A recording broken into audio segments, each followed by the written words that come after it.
क्रीडा मंत्री माणिकराव कोकाटेंनी कोणत्याही क्षणी त्यांना अटक होणार आहे। नाशिक जिल्हा सत्र न्यायालयाने शिक्षा कायम ठेवताना कोकाटेंच्या अटकेचे निर्देश दिलेले आहेत। माणिकराव कोकाटे यांचं आज दिवसभरात अटक वॉरंट निघणार, सूत्रांकडून ही माहिती मिळाली। तर शासकीय कोट्यातील 10% सदनिका गैरव्यवहार प्रकरणी कोकाटे यांना 2 वर्ष आणि 10,000 दंडाची शिक्षा सुनावण्यात आली आहे। प्रथम वर्ग न्यायालयाने दिलेली शिक्षा जिल्हा सत्र न्यायालयाने कायम ठेवताना कोकाटे यांच्या अटकेचे निर्देश दिलेले आहेत।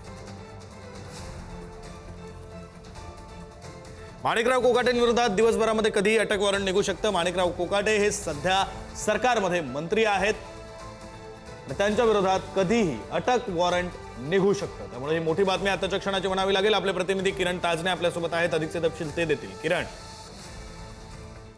विक्रांत, आपल्याला माहिती की काही महिन्यांपूर्वी माणिकराव कोकाटे यांना नाशिकच्या प्रथम वर्ग न्यायालयानं मुख्यमंत्री कोट्यातून सदनिका लाटल्या प्रकरणी त्यांना शिक्षा सुनावलेली होती।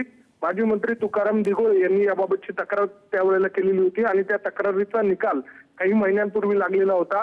त्या निर्णयाला माणिकराव कोकाटे यांनी आव्हान दिलेलं होतं जिल्हा सत्र न्यायालयामध्ये आणि त्याबाबतचा निकाल कालच्या दिवशी आलेला आहे आणि त्या सगळ्या अनुषंगानं माणिकराव कोकाटे यांना कोणत्याही क्षणी अटक वॉरंट निघू शकतं आणि त्या दृष्टीनं जो न्यायालयाचा निकाल आहे त्यामध्ये देखील तशा पद्धतीचा उल्लेख करण्यात आलेला आहे। त्याबाबतची कार्यवाही करावी अशा स्वरूपाच्या सूचना खरं म्हणजे त्यामध्ये देण्यात आलेल्या आहेत। त्या सगळ्या अनुषंगाने जर बघितलं तर माणिकराव कोकाटे यांच्या या अटक वॉरंटच्या पार्श्वभूमीवर त्यांनी आज जिल्हा सत्र न्यायालयामध्ये जामिनासाठीचा अर्ज केल्याची माहिती मिळते आणि साधारणपणे 11:30 वाजेच्या दरम्यान याबाबतची सुनावणी पार पडू शकते अशा स्वरूपाची माहिती मिळते। एकूणच जर बघितलं तर माणिकराव कोकाटे हे क्रीडा मंत्री आहेत, राज्याचे महत्वाचे नेते आहेत, अजित पवारांच्या राष्ट्रवादीचे ते नेते आहेत आणि त्यांच्या या निमित्तानं कारवाईच्या निमित्तानं त्यांची आमदारकीवर देखील टांगती तलवार या निमित्ताने येऊ शकते अशा स्वरूपाची चर्चा आता राजकीय वर्तुळामध्ये सुरू झालेली आहे। त्यामुळे एकूणच जर बघितलं तर या सगळ्या निकालाच्या पार्श्वभूमीवर माणिकराव कोकाटे यांच्या अडचणीत वाढ होण्याची शक्यता आहे। विक्रम, धन्यवाद किरण दिलेल्या या सगळ्या माहितीसाठी। क्रीडा मंत्री माणिकराव कोकाटेंना कोणत्याही क्षणी अटक होऊ शकते। त्यांच्या विरोधात आज दिवसभरामध्ये अटक वॉरंट निघण्याची शक्यता आहे। खरं तर माणिकराव कोकाटेंविरोधात दिवसभरात हे अटक वॉरंट निघू शकतं। सदनिकांच्या 10% राखीव सदनिकांच्या प्रकरणी त्यांच्या विरोधात हे अटक वॉरंट निघू शकतं।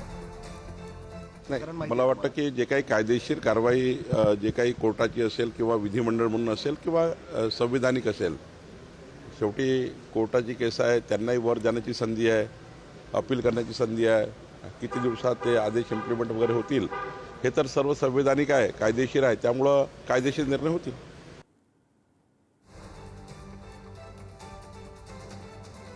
माणिकराव कोकाटेंविरोधात दिवसभरामध्ये अटक वॉरंट निघण्याची शक्यता आहे आणि त्यामुळे मंत्री माणिकराव कोकाटे यांना कोणत्याही क्षणी अटक होऊ शकते। क्रीडा मंत्री माणिकराव कोकाटेंना कोणत्याही क्षणी अटक होऊ शकते।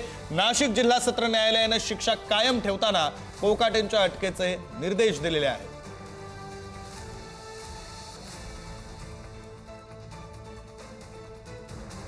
या सगळ्या संदर्भात माणिकराव कोकाटे यांची प्रतिक्रिया घेण्यासाठी म्हणून पुढारी न्यूजच्या टीमने माणिकराव कोकाटे यांच्याशी संपर्क साधण्याचा प्रयत्न केला, मात्र माणिकराव कोकाटे यांचा फोन आत्ताच्या क्षणाला नॉट रिचेबल आहे। माणिकराव कोकाटे नॉट रिचेबल झालेले आहेत। माणिकराव कोकाटेंविरोधात दिवसभरामध्ये अटक वॉरंट निघू शकतं आणि त्यांचा फोन सध्याच्या घडीला नॉट रिचेबल आहे।